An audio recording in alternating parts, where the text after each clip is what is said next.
Adapun niat di hati, maka semua ulama sepakat, seluruh ulama, seluruh mazhab sepakat akan disyariatkan.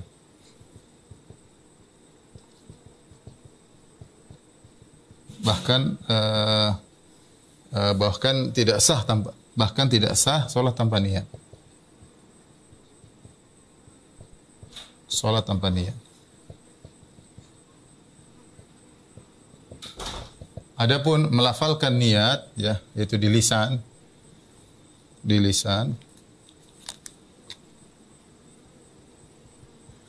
maka ini ada khilaf di kalangan para ulama, khilaf, ya. Yang pertama berpendapat bahwasanya hukumnya wajib.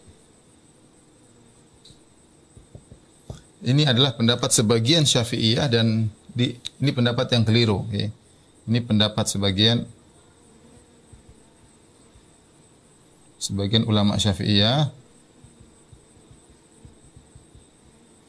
Tapi pendapat ini pun disalahkan oleh ulama Syafi'iyah, disalahkan oleh Nawawi dan yang lainnya. Namun ini pendapat yang keliru, yang salah, ya. Dan disalahkan juga oleh ulama Syafi'iyah,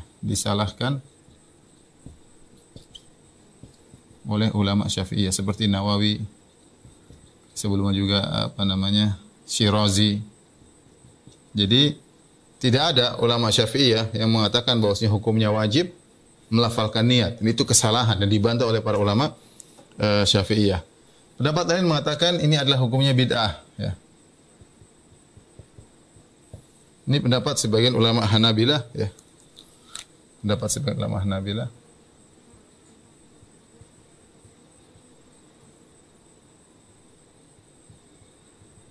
Ulama Hambali dan juga ulama Syafi'i, seperti juga disebutkan dari Suyuti, ya, dan juga Suyuti.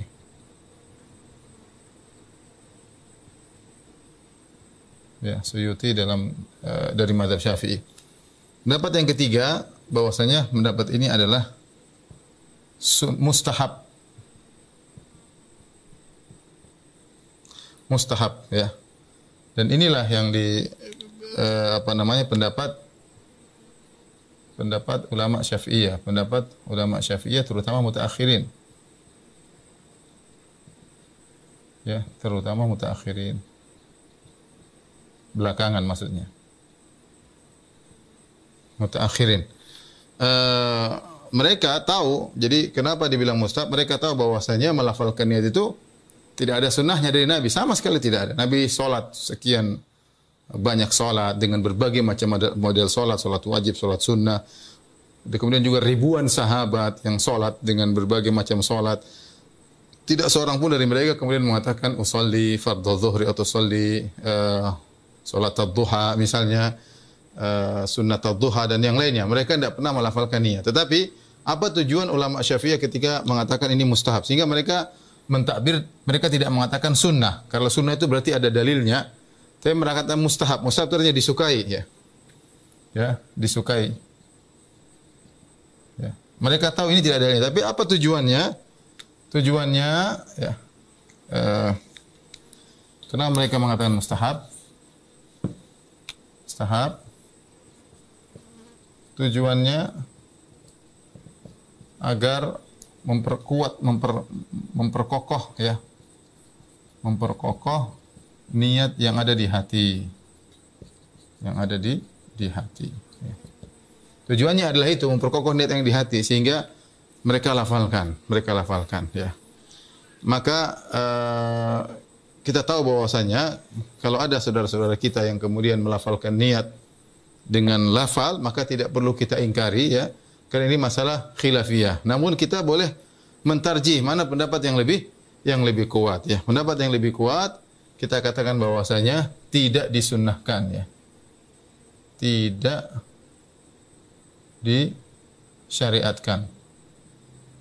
Ya, bahkan kalau kita mau condong kepada pendapat yang mengatakan bid'ah juga agak kuat, ya. Tidak disyariatkan, ya. Kenapa? Karena tadi kita sebutkan Nabi tidak pernah melakukannya, para sahabat juga tidak pernah melakukannya.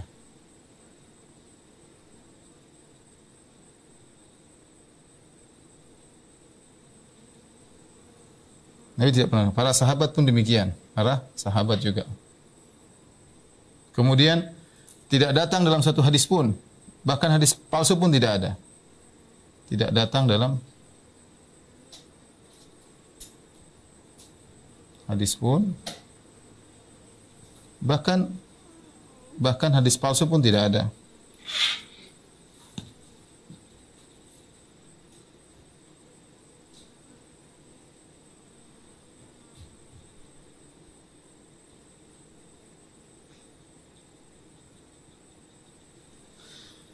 Kemudian di antaranya menimbulkan was-was, menyebabkan sebagian orang terjerumus dalam was-was. Orang terjerumus dalam was-was. Terutama orang-orang yang tidak paham, orang-orang awam. Ya, sebagian tatkala kita sedang bersafar di tempat bersafar ada yang bertanya, dia mau sholat jamak qasar, dia bingung niatnya bagaimana. Dia tanya, dia bingung, dia tahu, dia menyangka, orang awam menyangka bahwasanya kalau tidak melafalkan niat tidak sah, ya. Padahal mazhab Syafi'i yang mu'tamad atau yang dijadikan patokan adalah mustahab, bukan wajib. Yang wajib ini keliru. Tapi karena orang awam tidak ngerti, dia menganggap harus mengucapkan lafal niat.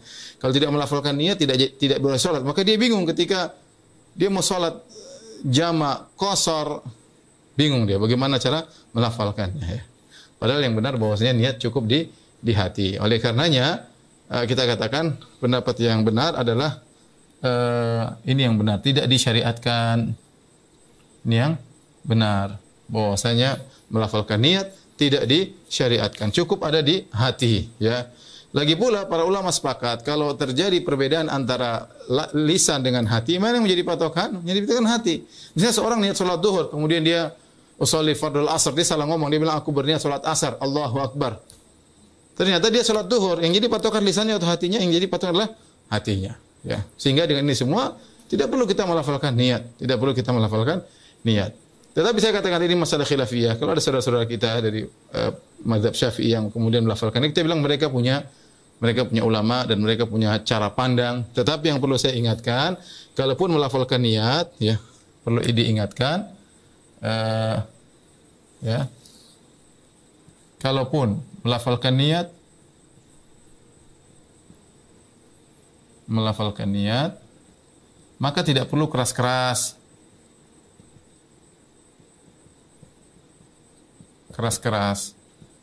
Kenapa? Karena tujuannya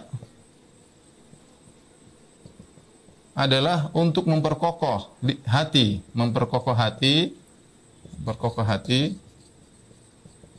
bukan memberitahu tetangga, memberitahu Allah atau tetangga, atau memberitahu Allah, ya. Ya, karena khawatir sebelahnya terganggu. Sholli fardhu dhuhr, sholli fardhu asr, enggak perlu. Jadi yang perlu ketika melafalkan niat tidak perlu keras-keras. Yang penting kita cukup bagi yang melafalkan niat. Namun saya katakan pendapat yang benar bahwasanya tidak disyariatkan. Bahkan sebenarnya mengatakan adalah bid'ah. Inilah yang berkaitan dengan melafalkan niat.